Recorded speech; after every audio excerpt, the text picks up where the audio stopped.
Entonces, vamos a ver ahora en este sistema motor concretamente lo que es la placa motora. ¿Ya? Entonces, ustedes recuerden que cuando vamos a estudiar el aparato o el sistema motor en el sistema nervioso, tenemos acá, más o menos por acá, está el área 4 de Brodmann, que es la motora primaria, ¿verdad? Entonces, esta área motora primaria va a bajar sus haces por el centro oval, se concentran en la cápsula interna, en el brazo posterior. Este va a bajar por acá, por los pedúnculos cerebrales del mesencéfalo. Este va a bajar al puente y luego en el bulbo hace la decusación piramidal, ¿no es cierto? Entonces, todo esto es la primera neurona. Luego, cuando baja por ese haz córtico espinal lateral, esta primera neurona hace sinapsis con la segunda neurona, que sería la que sale de la médula espinal, ¿no es cierto? La motoneurona alfa. Y es recién esta motoneurona alfa la que llega a la unidad mioneural o a la placa motora. Entonces, acá donde se conecta la motoneurona alfa con el músculo, acá es donde conocemos o donde está la placa motora. Entonces, es importante porque en este lugar ocurre bastante patología, que se llama patología de la placa motora. ¿Listo? Entonces, ¿qué es lo que vamos a ver ahora? Entonces, arrancamos. En patología de placa motora, lo primero que vamos a ver es la miastenia gravis. ¿Correcto? La miastenia gravis. Entonces, hay que primero recordar la fisiología de la placa motora. ¿Ya? Entonces, recuerden, toda placa motora tiene acá su terminal sináptica. ¿Correcto? Entonces, la neurona presináptica. ¿Correcto? Esta neurona presináptica tiene justamente esto que está llegando acá, que es el axón, ¿ya? Y esto que están viendo acá, toda esta estructura, ¿ya? Es la terminal axonal o la vesícula sináptica axonal, ¿correcto? Entonces, esta viene a ser la parte de la vesícula, porque así se ve como vesícula terminal axonal, ¿correcto? Ahí está. Esta última parte es justamente la que produce estos componentes. Esto que estás viendo acá son los neurotransmisores. Ahí están. ¿En qué? En unos endosomas. Esto que están viendo acá son las vesículas, ¿ya? Las vesículas intracitoplasmáticas, ¿ya? No se olviden. Esto que están, para no confundir los términos, vamos a ponerle de una vez a esta vesícula terminal, ¿ya? Porque parecen varicosidades, le vamos a poner ya la membrana presináptica, ya de una vez, la membrana presináptica, ¿no? Que está en esta forma como un botón sináptico, ¿ya? Entonces vamos a llamarle botón, que también es otra terminología que se usa, porque es lo que se ve histológicamente, ¿ya? Botón presináptico, ¿ya? Para que no se confunda. Entonces, este botón presináptico adentro tiene endosomas, que son pequeñas vesiculitas, que dentro de ellas están los neurotransmisores. En este caso, ¿cómo se llama el neurotransmisor de la placa motora? La acetilcolina, ¿correcto? Entonces, estas bolitas que están viendo acá ya es la acetilcolina que se ha liberado a esta hendidura. Este hueco que estoy pintando acá es la hendidura sináptica. La hendidura sináptica, ¿ya? Y por lo tanto, lo que está acá, esta parte de acá, ya viene a ser la fibra muscular, ¿no es cierto? Todo lo que están viendo acá ya es la fibra muscular, y esa fibra muscular obviamente tiene sus receptores. Esto que están viendo acá son sus receptores nicotínicos musculares. Receptores nicotínicos musculares. Y como ves, cada receptor nicotínico muscular se tiene que unir a dos acetilcolinas para abrirse, para activarse. ¿Y eso entonces qué genera, profe? Genera el potencial de acción para la contracción muscular. ¿Listo? Entonces el mecanismo es así. Viene la corriente o el potencial de acción, que es el término correcto, a través del axón. Llega justo a esta parte final al botón presináptico, esta terminal presináptica, y activa estos canales que son los canales de calcio voltaje dependientes. Ingresa el calcio, que son esas pelotitas que ven acá, y este calcio lo que hace es favorecer la exocitosis de las vesículas presinápticas. Esas vesículas presinápticas ya habían formado acetilcolina, producto de la mezcla de la colina con el acetato, ¿ya? La acetiltransferasa, ¿ya? Es la que forma acetilcolina. Eso está en las vesículas. Entonces se libera la acetilcolina, la hendidura sináptica, esta de acá, y de dos en dos se van uniendo al receptor nicotínico muscular para generar potencial de acción y poder contraer la fibra muscular. ¿Listo? Esa es la fisiología de la placa motora. Entonces, la patología de la miastenia gravis, todos ustedes saben que la miastenia gravis es la alteración postsináptica porque se destruye esto, el receptor nicotínico muscular. ¿Correcto? No se confundan. La miastenia congénita es una lesión presináptica. La miastenia gravis es postsináptica. ¿Ya? Entonces vamos un poquito más al detalle. ¿Qué es lo que ocurre en la miastenia gravis? Vamos a borrar todo esto para que no nos interrumpa el dibujito. Entonces lo que ocurre en la miastenia gravis es lo siguiente. Miren, acá he hecho una ampliación de cómo se ve esto de acá. He hecho una ampliación de cómo se ve ese momento de la membrana, ese pedacito donde está el receptor. Entonces, esto que estoy pintando de amarillo es el receptor de acetilcolina nicotínico. ¿Ya lo ven? Ahí está. Este receptor está pegado a una proteína conocida como rapsina, ¿ya? Pero para que ocurra la contracción muscular y el potencial de acción, se ha visto que existen otros receptores de membrana que regulan la función de membrana. Y esos son, concretamente, los más importantes, esto de acá, la quinasa de músculo, ¿correcto? ¿Ya? Esto es una proteína de membrana, ¿ya? Que es una tirosin quinasa muscular, así se llama, tirosin quinasa muscular, por eso es MUSC, ¿correcto? Muscular, quinasa, o sea, una quinasa muscular. Entonces, esta tirosin quinasa de membrana muscular está pegada a esta proteína LRP4, ¿ya? Recuerden eso. Y finalmente, existe unas proteínas en la hendidura sináptica como la neuregulina y la agrina que se han visto que también regulan mucho de la función de la sinapsis. Entonces, ¿qué es lo que pasa? Los pacientes con miastenia gravis desarrollan, como ves acá, autoanticuerpos que atacan explícitamente al receptor colinérgico, ¿ya? Pero también puede haber autoanticuerpos que atacan al receptor MUSC, ¿ya? A la tirosin quinasa o también al LRP4. ¿Está bien? Entonces, en la etiología, lo que ustedes tienen que recordar es que se forman autoanticuerpos,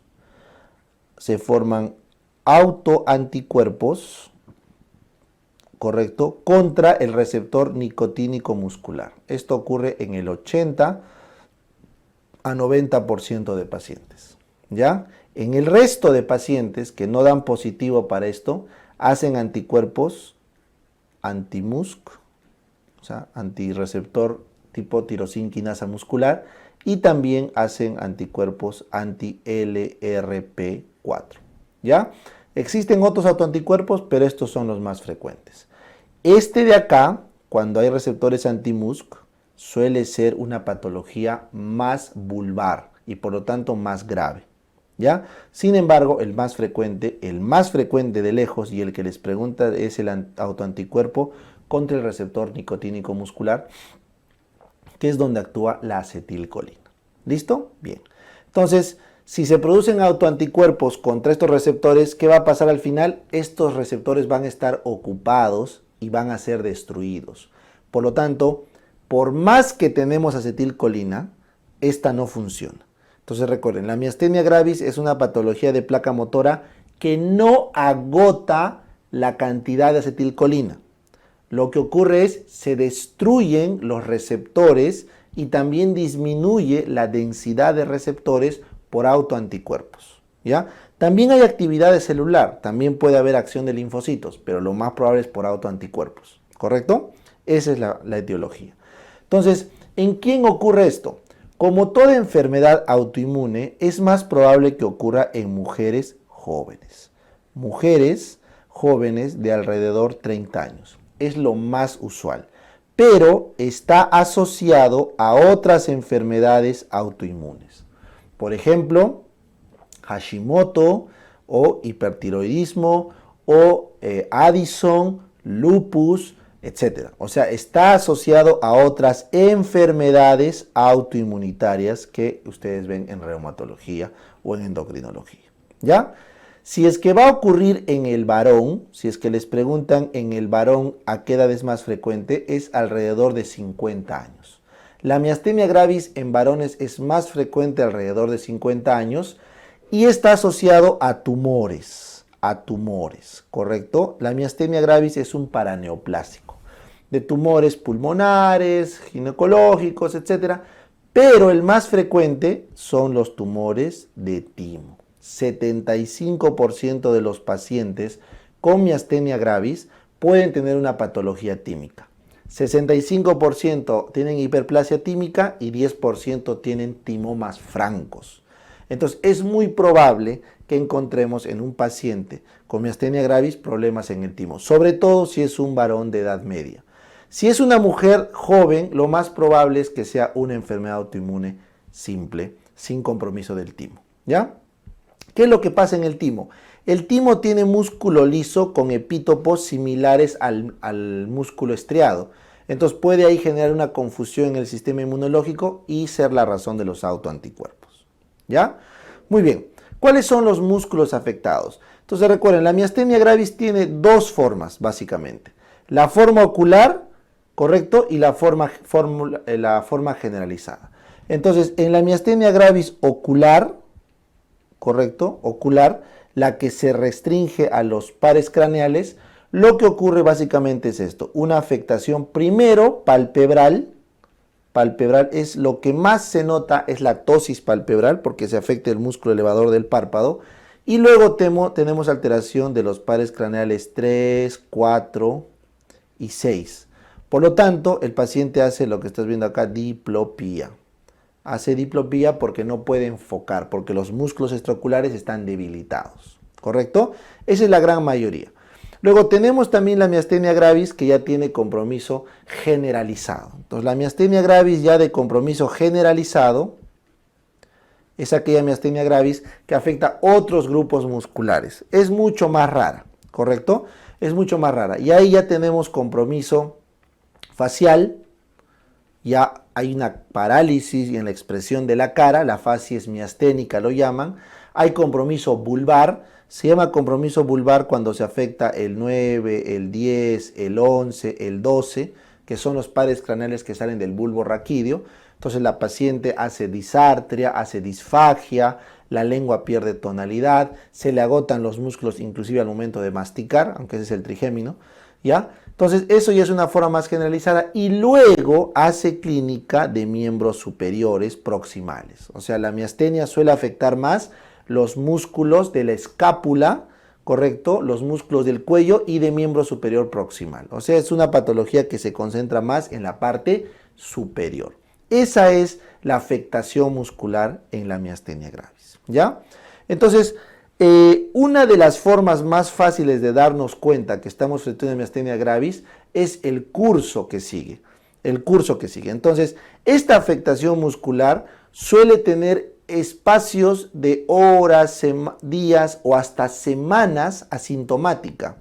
Entonces, para que la paciente desarrolle toda la clínica florida de los músculos afectados en la miastenia, puede pasar hasta 3 años. O sea, la miastenia no es una enfermedad que ocurre de la noche a la mañana, es un proceso de varias semanas, meses, que para llegar a su clímax pasan inclusive 3 años, ¿correcto? Entonces, ese es el componente cronopatológico. Ahora, dentro de las mejoras, o sea, qué cosa hace que el músculo mejore o empeore, también nos podemos ayudar para el diagnóstico. Por ejemplo, el frío, el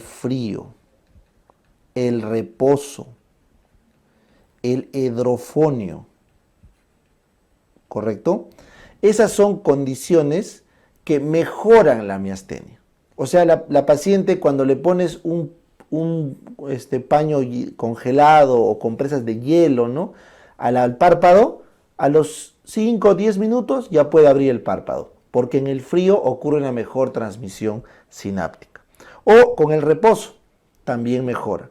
O con el hidrofonio. El hidrofonio es un test que ya es histórico, ya no se usa, ya es un inhibidor de acetilcolinesterasa de acción ultracorta. Entonces el paciente toma hidrofonio y rápidamente recupera el movimiento. Entonces estas condiciones mejoran la miastenia. Por lo tanto, lo que empeora la miastenia sería el calor, el ejercicio, ¿correcto? Y condiciones, por ejemplo, como es autoinmunitaria, puede la gestación aumentar la cantidad de autoanticuerpos y empeorarla. De todos estos, el ejercicio es el que más empeora la miastenia. Por eso la miastenia agrava durante el día. A medida que la paciente va pasando el día, va sintiendo más debilidad muscular. Por eso una buena prueba diagnóstica es cuando a la paciente se le hace parpadear varias veces, termina con tosis. O cuando se le hace leer un texto en voz alta en el consultorio, termina siendo luego disartria por fatiga de los músculos de la fonación.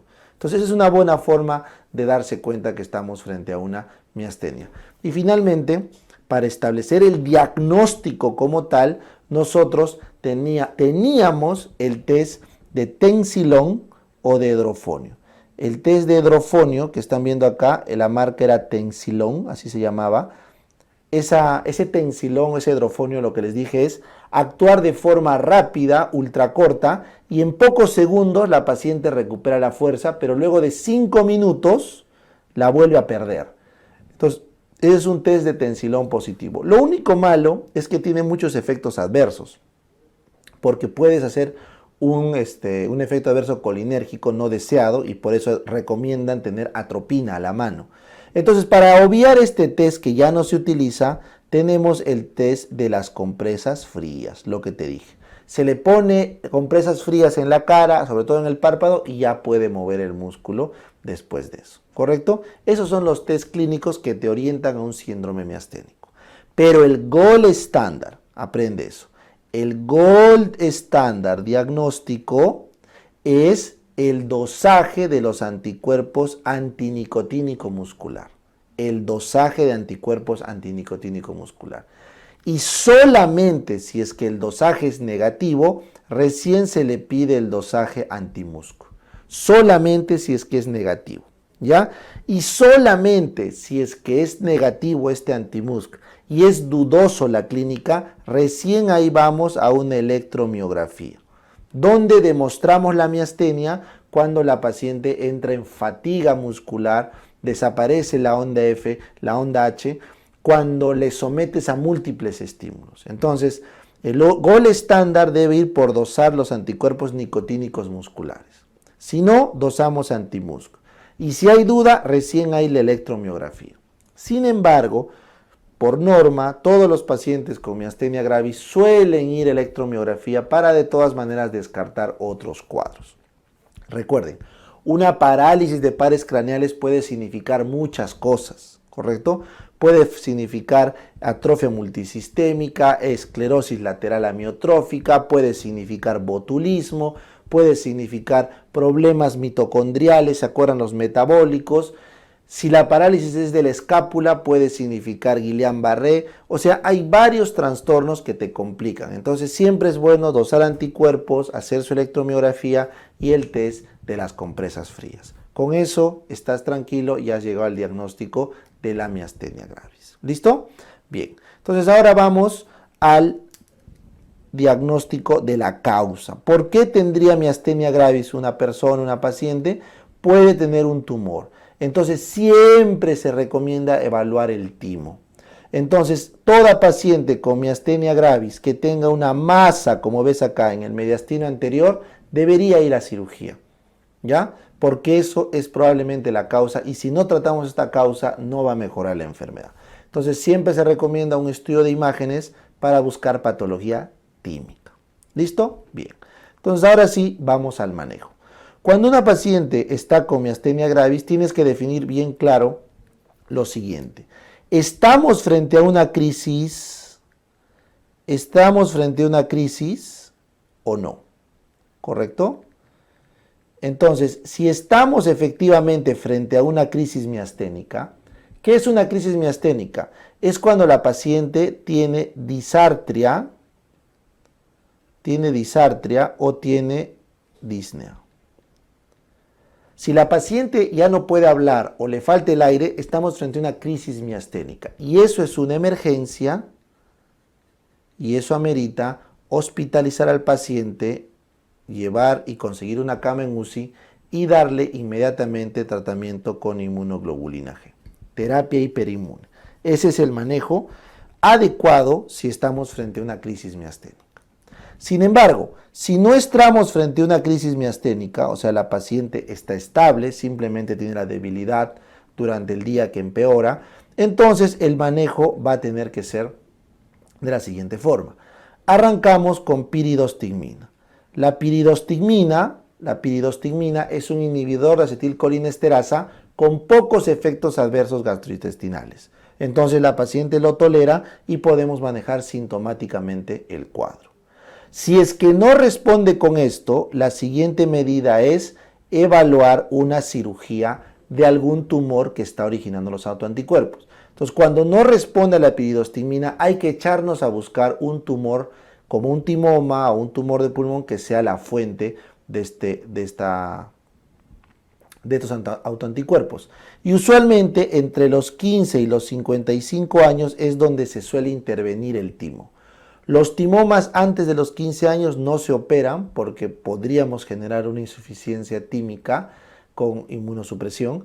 Y los timomas en adultos mayores de 50 o 55 años, van a ver literatura variada, en el apto de 50, ¿ya? Pero en la mayoría de libros es 55, ¿ya? Entonces en ese rango ya el timo se está haciendo inútil, entonces ya no tiene sentido tratarlo. Por eso ese es el rango. Y si no encontramos la lesión tímica, bueno, pues no se opera, hay que dar algo. Entonces acá recién se da terapia inmunosupresora. Se le da inmunosupresión. Puedes dar prednisona, satriopina, micofenolato de mofetilo, etc. Tratamiento inmunosupresor. Ese es el manejo final de la miastenia gravis cuando es refractaria. ¿Listo? Bien, entonces ese es el resumen que necesito que tengan claro respecto a la miastenia. Es muy importante a los pacientes con miastenia vacunarlos. ¿Ya? Es muy importante la vacuna. ¿Ya? Vacunar contra la influenza, ahora contra el COVID, etcétera, porque tenemos que evitar que hagan cuadros neumónicos, porque estos pacientes se van a fatigar rápido y van a llegar rápidamente a la insuficiencia ventilatoria. ¿Listo? Bien. En cuanto al manejo de la miastenia, existe un concepto muy importante, ¿ya? Voy a poner acá un asterisco, que lo voy a llevar acá arriba, que es los fármacos que debemos evitar en estos pacientes. O sea, existen ciertos fármacos que están contraindicados en un paciente con miastenia. ¿Por qué? Porque agravan y pueden llevar a una crisis miasténica. ¿Ya? Entonces, ¿qué tenemos acá? Tenemos los aminoglucósidos, tenemos las quinolonas, tenemos los macrólidos, tenemos los beta bloqueantes, tenemos los derivados del curare, ¿correcto? Tenemos la penicilamina, también está este fármaco, y así podemos hacer una lista un poquito más larga, antiarrítmicos, por ejemplo, como la procainamida, la fenitoína también, ese es otro, la fenitoína es importante, y hay bastantes medicamentos. Entonces, algunos de estos son presinápticos, otros son postsinápticos, ¿no? Por ejemplo, los aminoglucósidos son harto conocidos porque son fármacos presinápticos que disminuyen la disponibilidad de acetilcolina. El curare y el beta block y la penicilamina suelen ser postsinápticos.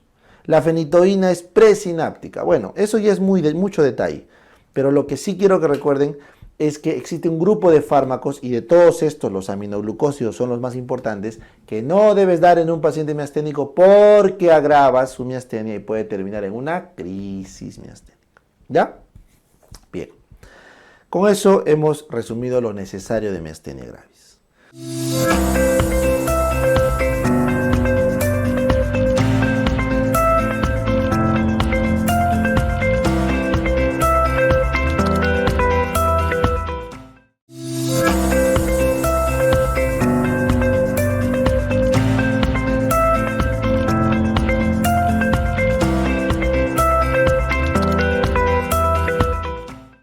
Ahora vamos a otra patología, vamos a la patología del Lamber-Eaton, ¿ya? En el Lamber-Eaton ocurre otra cosa. En el Lamber-Eaton, ¿ya? Que se llama síndrome miasteniforme de Lamber-Eaton, lo que ocurre acá es que los canales de calcio que son voltaje dependientes se bloquean. ¿Por qué? Por autoanticuerpos. Se producen autoanticuerpos contra los canales de calcio voltaje dependientes. Entonces la etiología es autoanticuerpos contra los canales de calcio voltaje dependientes. Ojo, hay canales de calcio que no son voltaje dependientes, esos no se afectan.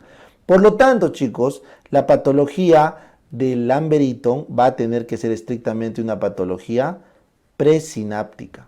Presináptica, porque ocurre antes. Eso significa que disminuye la disponibilidad de acetilcolina.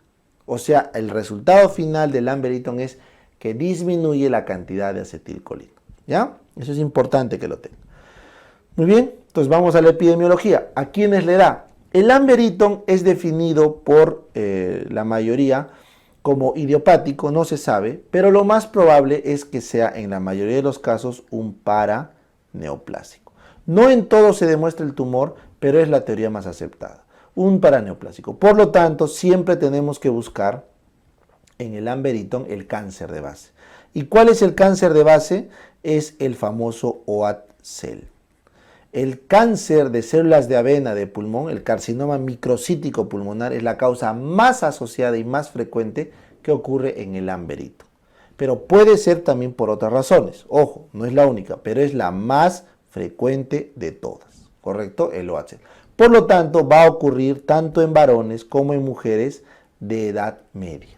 O sea, la diferencia con la miastenia es que la miastenia es más frecuente en mujeres jóvenes, pero el Lamber es más frecuente en varón y mujer de edad media. ¿Listo? Ojo, esta es una patología súper rara, súper rara. No vayan a pensar que es frecuente, es rara. ¿Ya?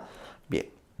Entonces lo estudiamos básicamente porque es como un espejo de la miastenia. ¿Ya? Es totalmente lo contrario en muchos aspectos. Por ejemplo, los músculos afectados pueden ser los músculos extraoculares, también puede ser, pero esa es una presentación mucho más rara.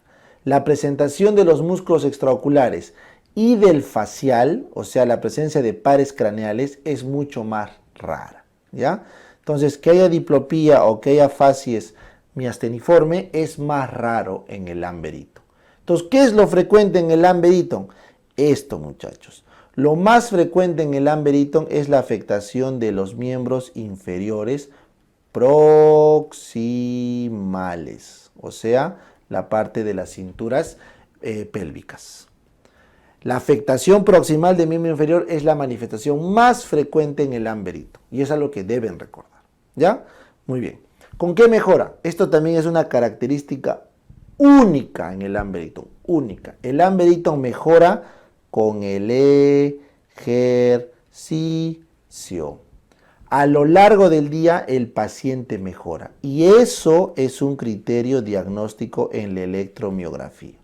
O sea, si la electromiografía aumenta un 60% la amplitud de la conducción después de múltiples estímulos, o sea, la contracción es mejor, eso es un diagnóstico porque está mejorando con el ejercicio. ¿Ya? Mejora con el ejercicio. Entonces, ¿por qué? Porque cuando yo le meto más señal eléctrica, voy a abrir más canales de calcio y voy a conseguir la despolarización. O sea, estoy forzando la despolarización porque le estoy metiendo más estímulo.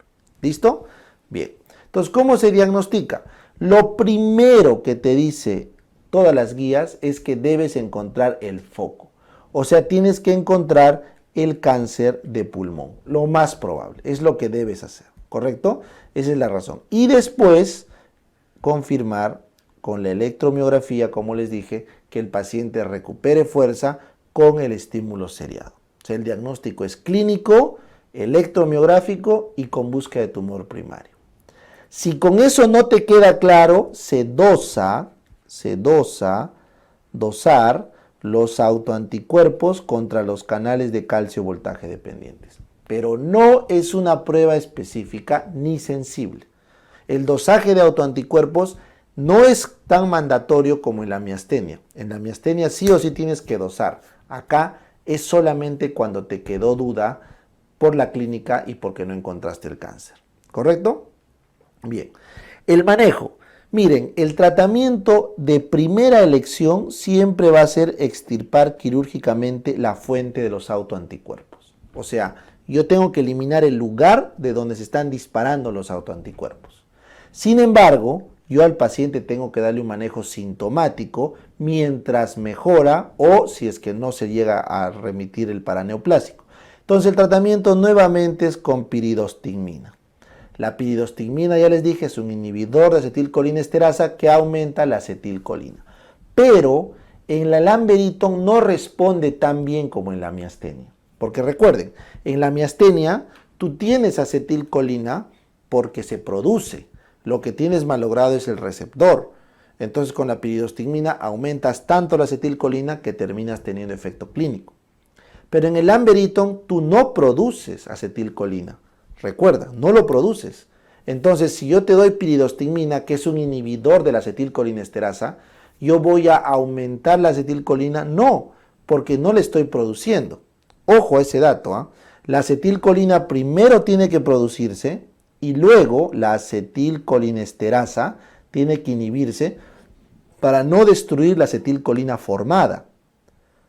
Eso está muy bien en la miastenia. Pero en el Lamberton nunca se llegó a formar acetilcolina porque se bloqueó el canal. Entonces de nada me sirve un inhibidor de la acetilcolinesterasa por su cuenta. Entonces, ¿qué tengo que hacer? A esta piridostigmina tengo que añadirle guanidina o el 3,4-diaminopiridina, ¿correcto? El 3,4-diaminopiridina, que es el amifrantide, o la guanidina, estos fármacos lo que hacen es aumentar la conductancia del potasio. Al aumentar la conductancia del potasio, estimulan eléctricamente la neurona, ¿correcto? Entonces están forzando la despolarización, de tal forma que ahí sí se libera acetilcolina y ahí sí servía la piridostigmina. Entonces ya saben, operar el tumor de base, damos piridostigmina, pero con su guanidina o su 2,3-diaminopiridina, ¿correcto? Ese es el manejo. Estos fármacos, o este tratamiento, perdón, puede requerir después inmunosupresión, si es posible. En algunos casos que no responde, se tiene que dar terapia inmunosupresora hasta que haya remisión clínica. Y también las crisis también van a requerir que el paciente se vaya a UCI y que uses terapia hiperinmune con IgG. También va a requerir. ¿Ya? Así que no es muy diferente de la miastenia en este aspecto. ¿Listo? Correcto.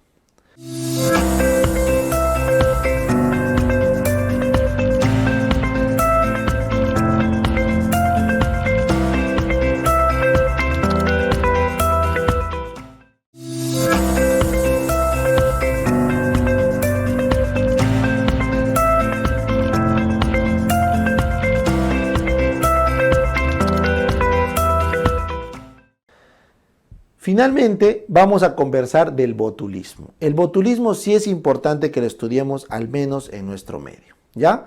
Entonces, ¿qué es lo que ocurre en el botulismo? En el botulismo llega el potencial de acción, todo ok, el canal de calcio voltaje dependiente está ok, pero, la toxina botulínica se pega en las vesículas, concretamente en las proteínas de fijación, que son la sinaptobrevina, la sinaptoficina, la sinaptogramina. Entonces, al pegarse acá, no puedes exocitar la acetilcolina, no se libera. Por lo tanto, nuevamente, no vamos a tener acetilcolina en la hendidura sináptica, porque esta toxina botulínica es un cuadro presináptico. Entonces, ahí está, en el botulismo, la etiología es la toxina. La toxina, ¿de quién, profe? Del Clostridium botulinum.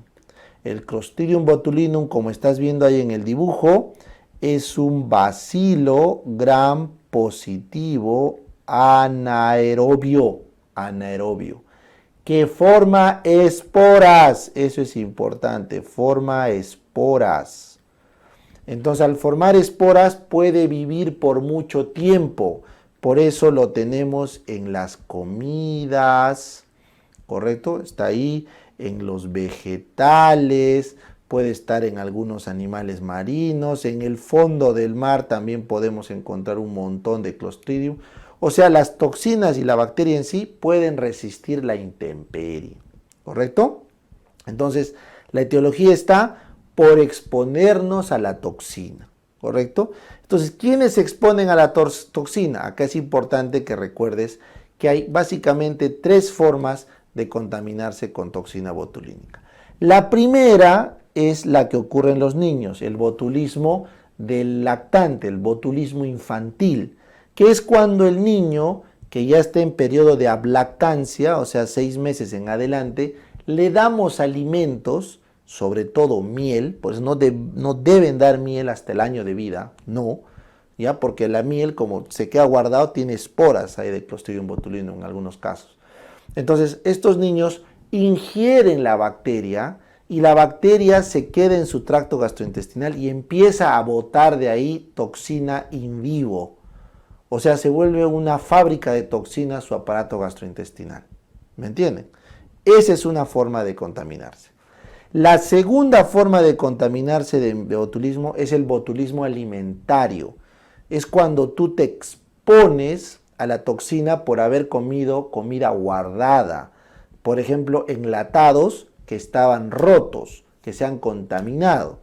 Entonces, por eso es que las comidas enlatadas, cuando tienen un pequeño golpe, se descartan o simplemente se rematan, porque si tú tienes mucho tiempo una microfractura en la lata de un atún, por ejemplo, se coloniza, crece el anaerobio y la persona que come ese atún se puede morir, ¿ya? Entonces, el botulismo alimentario es porque has comido la toxina ya elaborada. Recuerden que nosotros, si nos comemos la bacteria, no va a poder desarrollarse en nuestro sistema gastrointestinal, ¿correcto? Un lactante sí. Ya lo que nos da a los adultos es la intoxicación por comer la toxina ya preformada. Pero lo bueno es que nosotros los adultos a lo largo de nuestra vida hemos desarrollado anticuerpos contra la toxina botulínica, porque en algún momento de nuestra vida nos hemos intoxicado. Entonces tendríamos que comernos un montón de veneno para hacer clínica importante. En cambio un niño no. El lactante con poca dosis de bacteria empieza a producir poca toxina y es suficiente para inclusive matarlo. Y la tercera fuente de toxina botulínica es una herida. Si tú te haces una herida que contamina con Clostridium botulinum, de tu herida vas a disparar toxina a tu cuerpo. ¿Ya? Esas son las 3 formas que se presenta el botulismo. Muy bien. Entonces, ¿cuáles son los músculos afectados? La clave en el botulismo es que es una afectación descendente, ¿correcto? Que arranca con los músculos inervados por los pares craneales, baja a la parte del cuello, miembro superior y luego hace paro respiratorio, ¿correcto? Hace un paro respiratorio. Y esa clínica es brusca, ocurre inclusive en menos de 48 horas. Y el paciente aparentemente está bien. No tiene dolor, no tiene trastorno del sensorio, no tiene fiebre, no tiene cefalea. Está tranquilito y se le van apagando todos los músculos hasta el paro respiratorio. Esa es la cronopatología que debes recordar en el botulismo. ¿Ya? Recuerden, tanto el botulismo como el Lamberyton son patologías presinápticas. Por lo tanto, al ser presinápticas, pueden tener disautonomías en la clínica, o sea, alteraciones del sistema autonómico. Hacen hipotensión, hipertensión, impotencia, hacen disminución de la peristalsis, retención urinaria, o sea, hacen disautonomía. ¿Ya? Eso es en casos selectos, pero tienen que saber. En cambio, miastenia gravis es posináptica, esa no hace disautonomías. ¿Ya? Bien, ¿con qué mejora? Con nada, simplemente al paciente tienes que darle la antitoxina. No hay nada con que mejore que no sea la antitoxina. ¿Ya? Muy bien. Entonces, ¿cómo se diagnostica? Bueno, el diagnóstico básicamente es clínico. Clínico. Tú no puedes esperar nada más que la clínica para arrancar tratamiento. Sin embargo, si es que tú quieres cuál es el gold estándar es aislar la toxina en el suero, en las heces o en el vómito de las personas intoxicadas o cultivar cultivar al Clostridium, por ejemplo, en la herida o en alguna secreción.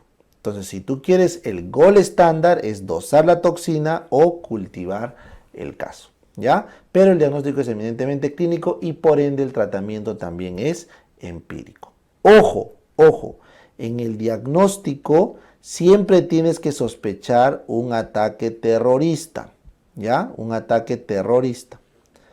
La espora del Clostridium puede permanecer por mucho tiempo estable. Entonces, ¿se acuerdan esa época del bioterrorismo? El bioterrorismo, ¿se acuerdan? Te mandaban tu carta con anthrax.